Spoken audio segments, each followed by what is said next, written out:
ಮಂತ್ರಿಗಳು ಫೋನ್ ಮೇಲೆ ಫೋನು. ಈ ರೀತಿ ದೌರ್ಜನ್ಯ ಈ ಸರ್ಕಾರಕ್ಕೆ ಇದೊಂದು ಕಪ್ಪು ಚುಕ್ಕೆ. ಯಾಕೆ ಬಂಧಿಸ್ತೆ ಅಂತ ಇದುವರೆಗೂ ಸಿ ಟಿ ರವಿನ ಪದೇ ಸಿ ಟಿ ರವಿ ಅಂಗಲಾಚ್ತಾ ಇರೋದನ್ನು ನೋಡಿದೆ, ಡಿಮ್ಯಾಂಡ್ ಮಾಡ್ತಾ ಇರೋದು ನೋಡಿದೆ. ಆದರೆ ಹೇಳಲೇ ಇಲ್ಲ ಅವರು ಯಾಕೆ ಬಂಧಿಸಿದ್ದೀನಿ ಅಂತ ಹೇಳಲೇ ಇಲ್ಲ.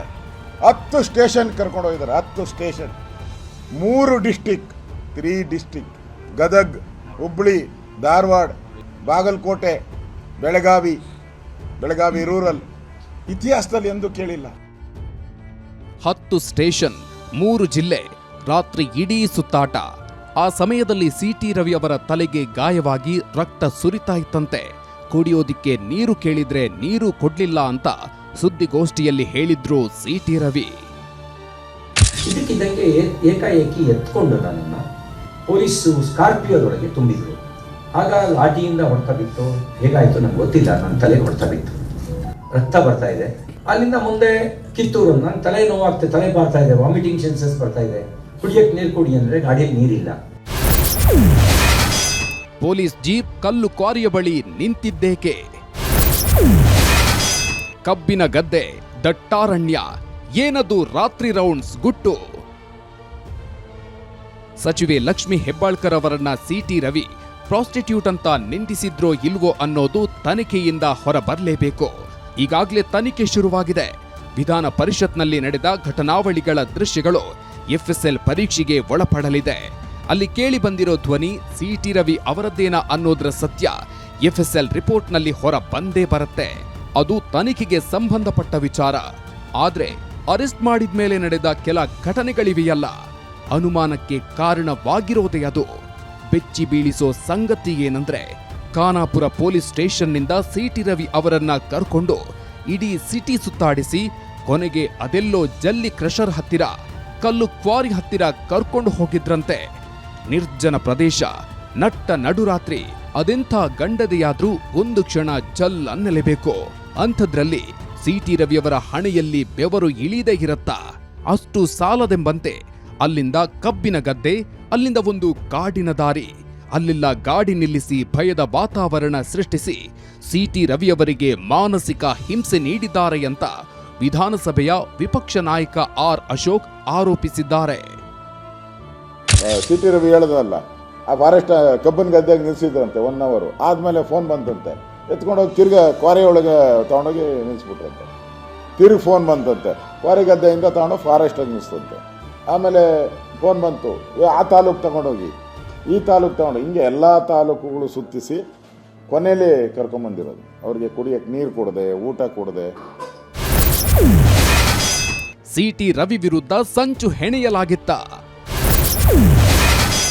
ಅತಿರೇಕದ ಆಟಾಟೋಪಕ್ಕೆ ಆದೇಶ ಕೊಟ್ಟವರು ಯಾರು? ಮಧ್ಯರಾತ್ರಿಯ ಮಸಲತ್ತು, ಇದು ಯಾರ ಸಂಚು? ಸಿ ಟಿ ರವಿಯವರು ಲಕ್ಷ್ಮಿ ಹೆಬ್ಬಾಳ್ಕರ್ ಅವರನ್ನ ಪ್ರಾಸ್ಟಿಟ್ಯೂಟ್ ಅಂತ ನಿಂದಿಸಿರೋದೇ ಹೌದಾದ್ರೆ ನೋ ಡೌಟ್ ಅದು ಅತಿರೇಕ. ಹಾಗೇನೆ ಆ ಆರೋಪದಲ್ಲಿ ಅರೆಸ್ಟ್ ಮಾಡಿದ್ಮೇಲೆ ರವಿಯವರನ್ನ ನಡೆಸಿಕೊಂಡಿರೋ ರೀತಿಯೂ ಅಷ್ಟೇ ಅತಿರೇಕ. ಹಾಗಾದ್ರೆ ಆ ಅತಿರೇಕದ ಆಟಾಟೋಪಕ್ಕೆ ರಾತ್ರೋರಾತ್ರಿ ಆದೇಶ ಕೊಟ್ಟೋರು ಯಾರು? ಮಧ್ಯರಾತ್ರಿ ಮಸಲತ್ತಿಗೆ ಡೈರೆಕ್ಷನ್ ಯಾರದ್ದು? ಮುಖ್ಯಮಂತ್ರಿಗಳ, ಉಪಮುಖ್ಯಮಂತ್ರಿಗಳ, ಸಚಿವೆ ಲಕ್ಷ್ಮಿ ಹೆಬ್ಬಾಳ್ಕರ ಅಥವಾ ಪೊಲೀಸ್ ಅಧಿಕಾರಿಗಳ? ಯಾರು ಅಂತ ಪ್ರಶ್ನಿಸ್ತಾ ಇದ್ದಾರೆ ಸಿ ಟಿ ರವಿ. ಬೆಳಗಾವಿನ ಕಮಿಷನರು ಅವರ ನಡೆ ನಿಗೂಢವಾಗಿತ್ತು, ಭೀಮಾಶಂಕರ್ ನಡೆ ನಿಗೂಢವಾಗಿತ್ತು, ನನ್ನ ಜೊತೆ ಯಾರು ಅಧಿಕಾರಿಗಳಿದ್ರು ಅವ್ರ ನಡೆ ನಿಗೂಢವಾಗಿತ್ತು. ಪೊಲೀಸ್ ಅಧಿಕಾರಿಗಳು ನನ್ನ ಮೇಲೆ ದೌರ್ಜನ್ಯ ಆಗಿದೆ, ಮಾನವ ಹಕ್ಕಿನ ಉಲ್ಲಂಘನೆ ಆಗಿದೆ, ಇವರೆಲ್ಲರ ಕಾಲ್ ರೆಕಾರ್ಡನ್ನು ಪರಿಶೀಲನೆ ಮಾಡಬೇಕು, ನ್ಯಾಯಾಂಗ ತನಿಖೆ ಆಗಬೇಕು. ನ್ಯಾಯಾಂಗ ತನಿಖೆಯಾಗಿ ಯಾರ ಜೊತೆ ಇವರು ಮಾತಾಡ್ತಿದ್ರು? ಮುಖ್ಯಮಂತ್ರಿಗಳು ಡೈರೆಕ್ಷನ್ ಕೊಡ್ತಿದ್ರು, ಉಪಮುಖ್ಯಮಂತ್ರಿಗಳು ಡೈರೆಕ್ಷನ್ ಕೊಡ್ತಿದ್ರು, ಸ್ವತಃ ಸಚಿವೆ ಶ್ರೀಮತಿ ಲಕ್ಷ್ಮಿ ಹೆಬ್ಬಾಳ್ಕರ್ ಅವರು ಡೈರೆಕ್ಷನ್ ಕೊಡ್ತಿದ್ರು, ಅಥವಾ ಹಿರಿಯ ಪೊಲೀಸ್ ಅಧಿಕಾರಿಗಳು ನಾವೆಲ್ಲ ನೋಡ್ಕೊಳ್ತೀವಿ ಬಿಡಿ ಸಾರ್ ಅಂತ ಹೇಳಿ ಡೈರೆಕ್ಷನ್ ಕೊಡ್ತಾ ಇದ್ರು? ಇಲ್ಲಿ ಪೊಲೀಸ್ ಸ್ಟೇಷನ್ನಲ್ಲಿರಬೇಕಾದ ಆರೋಪಿಯನ್ನ ಊರೂರು ಸುತ್ತಾಡಿಸಲಾಗಿದೆ, ಜೀವ ಭಯದ ವಾತಾವರಣ ಸೃಷ್ಟಿಸಲಾಗಿದೆ. ಇಡೀ ಪ್ರಕರಣವನ್ನ ನೋಡ್ತಾ ಇದ್ರೆ ಏನೋ ಮಾಡಲು ಹೋಗಿ ಮತ್ತಿನ್ನೇನೋ ಮಾಡಿದ್ದಾರೆ ಅನ್ನೋದು ಸ್ಪಷ್ಟವಾಗಿ ಕಾಣ್ತಾ ಇದೆ. ಪ್ರಕರಣದ ಬೆನ್ನಲ್ಲೇ ರಾಜಕೀಯ ರಣರಂಗ ಸೃಷ್ಟಿಯಾಗಿರೋದು ಇದೇ ಕಾರಣಕ್ಕೆ.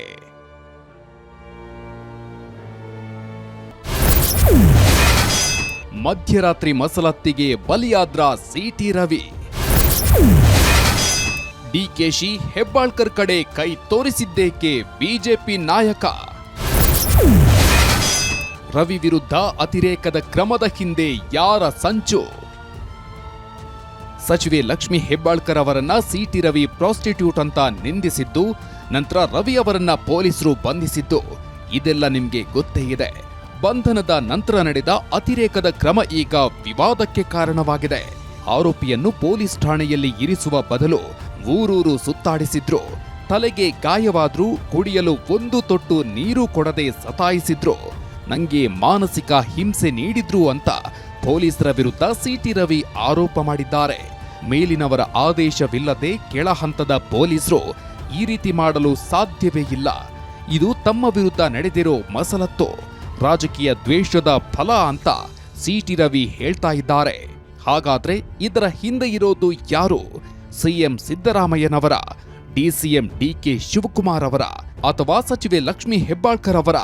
ಇದು ಯಾರ ಚಿತಾವಣೆ ಅಂತ ಸಿಟಿ ರವಿ ಪ್ರಶ್ನಿಸಿದ್ದಾರೆ. ಯಾರ ಜೊತೆ ಇವರು ಮಾತಾಡ್ತಿದ್ರು? ಮುಖ್ಯಮಂತ್ರಿಗಳು ಡೈರೆಕ್ಷನ್ ಕೊಡ್ತಿದ್ರು, ಉಪಮುಖ್ಯಮಂತ್ರಿಗಳು ಡೈರೆಕ್ಷನ್ ಕೊಡ್ತಿದ್ರು, ಸ್ವತಃ ಸಚಿವೆ ಶ್ರೀಮತಿ ಲಕ್ಷ್ಮಿ ಹೆಬ್ಬಾಳ್ಕರ್ ಅವರು ಡೈರೆಕ್ಷನ್ ಕೊಡ್ತಿದ್ರು. ತಮ್ಮ ವಿರುದ್ಧ ಸಿಟಿ ರವಿ ಈ ಆರೋಪ ಮಾಡ್ತಾ ಇದ್ದಂತೆ ಉಪಮುಖ್ಯಮಂತ್ರಿ ಡಿಕೆ ಶಿವಕುಮಾರ್ ಕೆರಳಿ ಕೆಂಡವಾಗಿದ್ದಾರೆ. ಹೌದು, ಎಲ್ಲದಕ್ಕೂ ನಾನೇ ಕಾರಣ ಅಂತ ಸಿಟಿ ರವಿಗೆ ತಿರುಗೇಟು ಕೊಟ್ಟಿದ್ದಾರೆ. ಅವ್ರ ಪಾರ್ಟಿ ಸಂಸ್ಕೃತಿ, ಅವ್ರ ಲೀಡರ್ ಸಂಸ್ಕೃತಿ, ಕಾನೂನಲ್ಲಿ ಬೇಲ್ ಸಿಕ್ಕೇ ಸಿಗ್ತದೆ, ಎಲ್ಲರಿಗೂ ಗೊತ್ತಿರುವಂಥ ವಿಚಾರನೆ. ಅವರು ಪೊಲೀಸ್ ಅವರಿದ್ದು ಉಂಟು, ಕೋರ್ಟ್ ಉಂಟು, ಅವರುಂಟು, ಅವ್ರು ಮಾಡಿದಂಥ ಅಪರಾಧ ಉಂಟು. ಮುಖ್ಯ ವಿಚಾರ ಮಾತಾಡಿರೋದು ಅವರ ಭಾಷೆ, ಅವರ ಸಂಸ್ಕೃತಿ, ಅರಕಲು ಬಾಯಿ ವಿಚಾರ. ಹಿಂದೆ ಜಯಮಾಲ ವಿಚಾರಕ್ಕೂ ಹಿಂಗೆ ಮಾತಾಡಿದ್ರು, ಸಿದ್ದರಾಮಯ್ಯಂಗೂ ಹಿಂಗೆ ಮಾತಾಡಿದ್ರು. ಬೇರೆ ಬೇರೆ ಇದು ನಿತ್ಯ ಸುಮಂಗಲಿ ಅಂತ ಅಸೆಂಬ್ಲಿಲಿ ಒಂದ್ಸತಿ ನಡೆದಿತ್ತು, ಇದು ನಡೆದಿದೆ. ಇದು ಸರಿನಾ ಇಲ್ವಾ ಅಂತ ದೊಡ್ಡ ಮಟ್ಟಕ್ಕೆ ಒಂದು ನ್ಯಾಷನಲ್ ಪಾರ್ಟಿ ಲೀಡ್ರು. ನನಗೂ ಅವ್ರ ಬಗ್ಗೆ ಭಾಳ ಸಿಂಪತಿ ಇದೆ. ಒಳ್ಳೆ ಕಲ್ಚರ್, ಚಿಕ್ಕಮಂಗ್ಳೂರು ಜನ ಅಂದರೆ ಒಳ್ಳೆ ಕಲ್ಚರ್ ಜನ. ಆ ಪಾರ್ಟಿಲಿ ಈ ಥರ ಹೆಣ್ಮಕ್ಳ ಬಗ್ಗೆ ಮಾತಾಡೋದು ಸರಿನಾ ಇಲ್ವಾ ಅನ್ನೋದು ಫಸ್ಟು ಅವರು ಅರ್ಥ ಮಾಡ್ಕೊಳ್ಬೇಕು. ಆತ್ಮಸಾಕ್ಷಿ ಇಸ್ ಇಂಪಾರ್ಟೆಂಟ್. ಖಾನಾಪುರ ಪೊಲೀಸ್ ಠಾಣೆಯಲ್ಲಿದ್ದ ಸಿಟಿ ರವಿ ಅವರನ್ನು ಅಲ್ಲಿಂದ ಖಾಲಿ ಮಾಡಿಸಿದ್ದು, ಊರೂರು ಸುತ್ತಿಸಿದ್ದೇ ಈಗ ವಿವಾದಕ್ಕೆ ಕಾರಣವಾಗಿರೋದು. ಪೊಲೀಸರು ಯಾಕೆ ಹೀಗ್ ಮಾಡಿದ್ರು? ಪೊಲೀಸ್ ಸ್ಟೇಷನ್ನಲ್ಲಿರಬೇಕಾದ ಆರೋಪಿಯನ್ನ ರಾತ್ರೋರಾತ್ರಿ ಊರೂರು ಸುತ್ತಿಸಿದ್ದು ಯಾಕೆ? ಈ ಪ್ರಶ್ನೆಗೆ ಬೆಳಗಾವಿಯ ಪವರ್ಫುಲ್ ಮಿನಿಸ್ಟರ್, ಲೋಕೋಪಯೋಗಿ ಸಚಿವ ಸತೀಶ್ ಜಾರಕಿಹೊಳಿ ಕೊಟ್ಟ ಉತ್ತರ ಏನ್ ಗೊತ್ತಾ? ಅವ್ರನ್ನ ಆ ಥರ ಮಾಡಲಿಕ್ಕೆ ಅಂದರೆ ಅವರು ಎಲ್ಲ ಕಡೆ ಬರ್ತಾಯಿದ್ರು. ಅವರು BJP ಕಾರ್ಯಕರ್ತರು MLA ಗಳು ಬಂದು ಪೊಲೀಸ್ ಸ್ಟೇಷನ್ನಲ್ಲಿ ಖಾನಾಪುರದಾಗ ಡಿಸ್ಟರ್ಬ್ ಮಾಡೋದ್ರಿಂದ ಅವ್ರು ಬೇರೆ ಕಡೆ ಹೋದಾರ ಉದ್ದೇಶ ಅಷ್ಟೇ ಹೊರತಾಗಿ ಅವ್ರಿಗೇನೋ ತೊಂದರೆ ಕೊಡಬೇಕಂತಲ್ಲ. ಇವರಲ್ಲಿ ಹೋಗಿ ಜಾಸ್ತಿ ಒಳಗಡೆ ಹೋಗೋದು, ಪೊಲೀಸರನ್ನು ಬೈಯೋದು ಈಗ ಮಾಡೋದ್ರಿಂದ ಶಿಫ್ಟ್ ಮಾಡಿದಾರೆ ಹೊರತಾಗಿ ಬೇರೆ ಉದ್ದೇಶದಿಂದ ಈಗ ಮಾಡಿಲ್ಲ. ಇದು ಬಿಜೆಪಿ MLC ಸಿಟಿ ರವಿ ವಿರುದ್ಧ ಸಚಿವೆ ಲಕ್ಷ್ಮಿ ಹೆಬ್ಬಾಳ್ಕರ್ ಬೆಂಬಲಿಗರು ಬೆಳಗಾವಿಯಲ್ಲಿ ನಡೆಸಿದ ಬೃಹತ್ ಪ್ರತಿಭಟನೆಯ ದೃಶ್ಯ. ಬೆಳಗಾವಿಯ CP8 ಮೈದಾನದಿಂದ DC ಕಚೇರಿವರೆಗೆ ಪ್ರತಿಭಟನಾ ಮೆರವಣಿಗೆ ನಡೆಸಿದ ಹೆಬ್ಬಾಳ್ಕರ್ ಬೆಂಬಲಿಗರು ಸಿಟಿ ರವಿ ಅಣಕು ಶವಯಾತ್ರೆ ಮಾಡಿದ್ರು. ಸಚಿವೆ ಹೆಬ್ಬಾಳ್ಕರ್ಗೆ ಅಶ್ಲೀಲ ಪದ ಬಳಸಿ ನಿಂದಿಸಿದ್ದಕ್ಕೆ ಆಕ್ರೋಶ ವ್ಯಕ್ತಪಡಿಸಿದ್ರು. ಚೆನ್ನಮ್ಮ ವೃತ್ತದಲ್ಲಿ ಸಿಟಿ ರವಿ ಅಣಕು ಶವಕ್ಕೆ ಬೆಂಕಿ ಇಟ್ಟು ಸಿಟ್ಟು ಹೊರಹಾಕಿದ್ರು.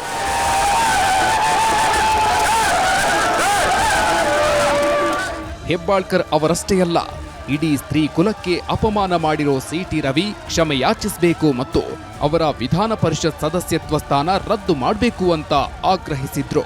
ಇದೇ ವೇಳೆ ಮಾತನಾಡಿದ ಸಚಿವೆ ಲಕ್ಷ್ಮಿ ಹೆಬ್ಬಾಳ್ಕರ್ ಅವರ ಪುತ್ರ ಮೃಣಾಲ್ ಹೆಬ್ಬಾಳ್ಕರ್, ಬಿಜೆಪಿ ನಾಯಕರೇ ಸಿಟಿ ರವಿ ವಿರುದ್ಧ ಒಳಗೊಳಗೆ ಆಕ್ರೋಶ ಹೊರ ಹಾಕ್ತಿದ್ದಾರೆ ಅಂತ ಹೇಳಿದ್ರು. ಒಬ್ಬ ಮಹಿಳೆಗೆ ಅವಾಚ್ಯ ಶಬ್ದದಿಂದ ಮಾತಾಡಿದ ನಂತರ ನೀವು ಈ ತರ ಸಮರ್ಥನೆ ಮಾಡ್ಕೊಳ್ತೀರಾ? ಆರ್ ಅಶೋಕ್ ಅವ್ರಿಗೂ ಕೂಡ ಗೌರವದಿಂದ ನಾನು ಕೇಳ್ಕೊತೀನಿ, ವಿಜೇಂದ್ರ ಅವ್ರಿಗೂ ಕೂಡ ಗೌರವದಿಂದ ನಾನು ಕೇಳ್ಕೊತೀನಿ. ಎಲ್ಲೋ ನನ್ನ ಮನಸ್ಸು ನನಗೆ ಹೇಳ್ತಾ ಇದೆ, ಅವರಿಬ್ಬರು ನಾಯಕರು ಸಿಟಿ ರವಿ ಮನಸ್ಸಲ್ಲಿನೇ ಚೀತು ಅಂತ ಹೇಳ್ತಿರ್ಬೋದು, ಆದರೆ ಬೇರೆ ಹೈಕಮಾಂಡ್ ಪ್ರೆಷರ್ನಿಂದ ಇವತ್ತು ಅವ್ರ ಸಮರ್ಥನೆ ಅವ್ರು ಮಾಡ್ತಾ ಇದ್ದಾರೆ. ಒಟ್ನಲ್ಲಿ ಸಚಿವೆ ಲಕ್ಷ್ಮಿ ಹೆಬ್ಬಾಳ್ಕರ್ ಅವರನ್ನ ಸಿಟಿ ರವಿ ಪ್ರಾಸ್ಟಿಟ್ಯೂಟ್ ಅಂತ ನಿಂದಿಸಿದ್ದಾರೆ ಅನ್ನೋ ಆರೋಪ. ಅದರ ಬೆನ್ನಲ್ಲೇ ಸಿಟಿ ರವಿ ವಿರುದ್ಧ ನಡೆದ ಪೊಲೀಸರ ಅತಿರೇಕ, ಪ್ರತಿಭಟನೆಯ ಕಿಚ್ಚು ಕಾಂಗ್ರೆಸ್ ಮತ್ತು ಬಿಜೆಪಿ ಮಧ್ಯೆ ರಾಜಕೀಯ ಜಿದ್ದಾಜಿದ್ದಿಗೆ ಕಾರಣವಾಗಿ ಬಿಟ್ಟಿದೆ.